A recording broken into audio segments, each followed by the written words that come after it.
السلام عليكم ورحمة الله، ازيكم عاملين إيه؟ الحمد لله. يا رب تشاركونا بآرائكم إن شاء الله بإذن الله. إن شاء الله بإذن الله. المباراة اللي جاية طبعا مباراة قوية جدا جدا جدا بالنسبة للنادي الأهلي والعين الإماراتي. بطولة الانتر كونتيننتال.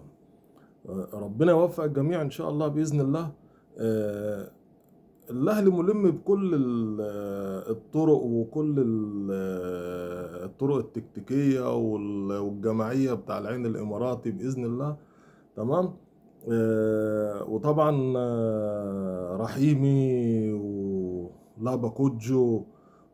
لابا كوجو طبعا كان مصاب ورجع من إصابة ولعب تقريبا ماتشين ولا 3 مباريات. تمام.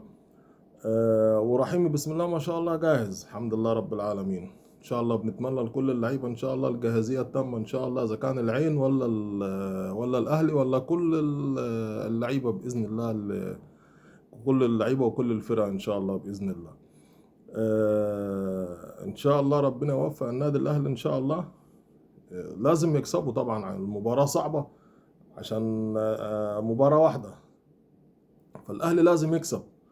فبإذن الله بحشد الجماهير بتاعت النادي الأهلي عشان يروح يلعب في الدوحة إن شاء الله المباراة اللي جاية إن شاء الله بإذن الله، وبكامل نجومه إن شاء الله بإذن الله. والعين الإماراتي في آخر مباراتين في بطولة آسيا للنخبة، داخل فيهم 9 أهداف. يعني خط النص عندهم وخط الظهر والحارس المرمى، الامور مش على قد كده.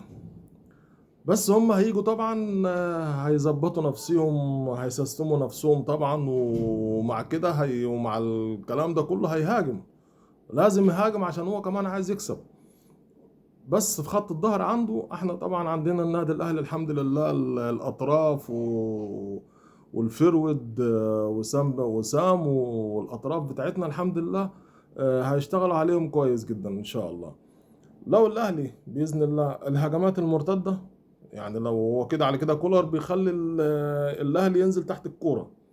يعني اللي احنا تابعناه ان بيخلي الاهلي ينزل تحت الكوره، وبعد كده الاهلي بيقطع كويس وبيسلم وبيستلم كويس بسم الله ما شاء الله، وبيروح على طول، والفرصه اللي بتجيلهم بيأكدوها ان شاء الله. طبعا في مباراة الزمالك الأخيرة يعني الفرص ما كانوش بيقدروا يترجموها وكده. ده توفيق من عند ربنا إن شاء الله بإذن الله. وإن شاء الله الموضوع بتاع الكهرباء الحمد لله يعني خلص على خير، والأمور تمام وزي الفل الحمد لله رب العالمين. والكابتن محمد رمضان اللائحة اللي جه هو عدل فيها، زود في المكافآت، ما زودش في لائحة الخصومات والكلام ده، زود في المكافآت بس، ما راحش جنب اي حاجة تاني في المكافآت بس. البطولات وكده زود فيها. وربنا ان شاء الله يوفق ان شاء الله كهربا. بس في حاجة عايز اقولها في موضوع كهربا. هو قبل كده ما يعني هو كان نجم، يعني جاي من الزمالك كده على كده جاي نجم، وجه في الاهلي ابتدى من جديد. يعني انا بالنسبه لي اللاعب اللي يروح في نادي جديد بيبتدي من جديد. ابتدى من جديد وانت طورت منه وخليته فرود، عشان ما كانش فيه فرود في النادي الاهلي، وكان شايل النادي الاهلي قدام. هتيجي مثلا هتحطه جنبك على الخط، يبقى باتفاق ده نجم كبير. تمام، ده نجم كبير، اقعد معاه قول له الامر 1 2 3، وانت دورك هيبقى كذا، وانت دورك هيبقى كذا. يا رب الناس بس تشارك معانا في الرأي ده بالاتفاق. وان شاء الله ربنا يفك ان شاء الله السجن ان شاء الله.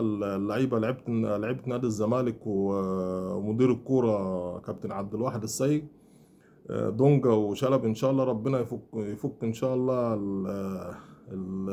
المشكله بتاعتهم باذن الله، ويخلص على خير ان شاء الله باذن الله، ويرجعوا لنا ان شاء الله مصر بالسلامه. نادي الزمالك محمد السيد لاعب نص الملعب، حاجه بصراحه بسم الله ما شاء الله، الله اكبر الله اكبر، يعني الله اكبر على كل الناس وعلى كل اللعيبه بسم الله ما شاء الله، حاجه تحترم. ان شاء الله باذن الله، ان شاء الله شويه مباريات كده باذن الله يلعبها باذن الله، ويبقى تقيل في نص الملعب، ويشيل ان شاء الله نص الملعب ان شاء الله مع الزمالك، مع دونجا باذن الله مع الزمالك في المباريات اللي جايه. وربنا يوفق ان شاء الله في افتتاحية الدوري المصري ان شاء الله باذن الله يوم 2. ربنا يوفق كل الفرق ان شاء الله باذن الله، ونشوف حاجة باذن الله تليق بالدوري المصري، والجماهير ان شاء الله ترجع واحدة واحدة كده باذن الله، وربنا يكرم الجميع كده ان شاء الله باذن الله.